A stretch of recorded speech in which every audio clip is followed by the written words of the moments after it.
Others won't admit it, but I will. The major establishments are using your money to line their own pockets. It's not an accident. It's their program. This is an excellent way to increase profits. Just take it from clients. Now, while the mainstream media is obviously not going to talk about it, I find it truly disheartening that many people in the alternative news have been promoting these corporations despite all of this public information. You came here for the truth, so let me unveil that for you. Today we're going to look at the financial establishments and their crooked business. Let's begin. I will show you several examples today, beginning with the most recent. Wall Street banks secretly shared client information in online chat rooms in order to rig auctions for the $14 trillion US Treasuries market. The move wrongly fattened the bank's profits and picked profits from clients. That's the important part. The new accusations coming from the pension funds and wealthy individual investors are contained in an expanded class action suit originally filed in 2015, and it includes an unusual twist. Some of the evidence came from confidential informants, and one of the banks sued in the earlier action. That bank is cooperating with the plaintiffs. So there is information that's going to be coming out about this, and I do believe that it will be important to cover it as it moves along. The amended suit tightens its focus on a select number of banks, naming none other than Goldman Sachs and others, Morgan Stanley, RBS, BNP, UBS, and more, which they allege occurred between 2007 and 2015. Of course, none of that is happening now. Have no fear. Well, we'll see about that. The funds continue to allege that the banks mined their own customers' bids for treasury bonds to get a bigger share of the auction and sell the bonds for more profit, using clients' money to profit off of. It's not the first time this has happened, that's for sure. And while you're already giving them your money, they're trying to take more. Well, there's more in this article here, but I'll get further into this one about Credit Suisse. They were so brazen in its drive to rip off their own customers that they programmed its electronic trading system called EFX to automatically front-run the bank's own clients on as many as 72,000 orders. Front-running or secretly trading ahead of a client's order in order to get an advantage can be massively profitable, of course. And Credit Suisse predicted that this program would generate an extra $2 million in profits in 2013. Credit Suisse's crooked algorithm, which it used apparently only from 2010 to 2013, measured the likelihood of when a client's trade would go through or stop because of the preset limits on what they would pay. Traders will be given information about those limits in order to trade around them. So you give your money to these corporations in one way or another, some sort of investment, and they chip away at it. They chip away at it, and they take little pieces here and there. You were supposed to make $100, and they took that $5 or $10 away from it, and they give you $90, and you were happy because you got money.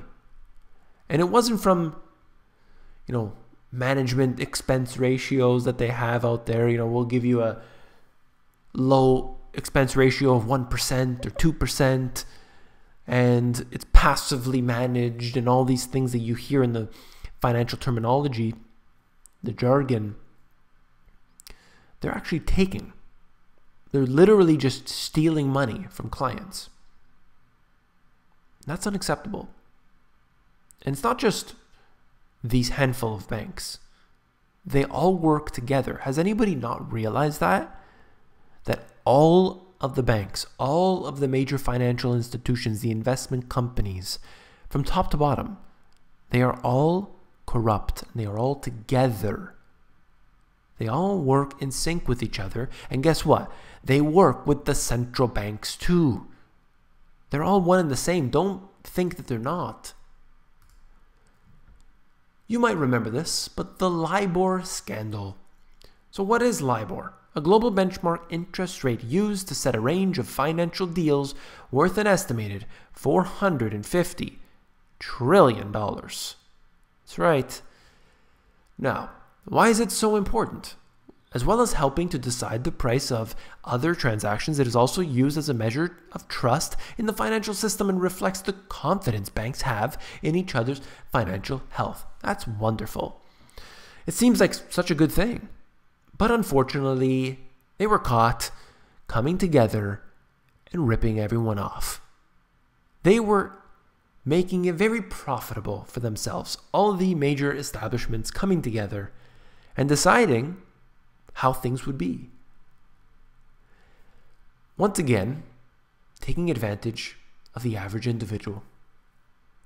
You put your money with these financial establishments and they take a piece. They take their cut, even when it's on top of all of the cut they are already taking that you agreed to in the terms. You need to know this. It's very important. The LIBOR scandal, they've been fixing silver prices, admittedly. What changes? Nothing. Nothing ever changes. Look at this. You remember this? I covered it here on this channel. You probably saw it for yourself.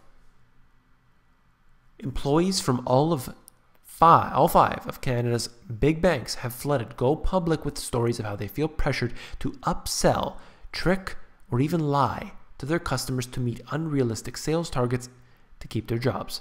Look, 1,000 emails from all of the big five were sent in. They did interviews. This has been exposed. What was the response from the banks? They're just doing their job. That's all.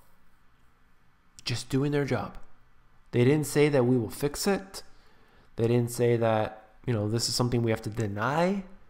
They said these people were doing their jobs in selling to the customers.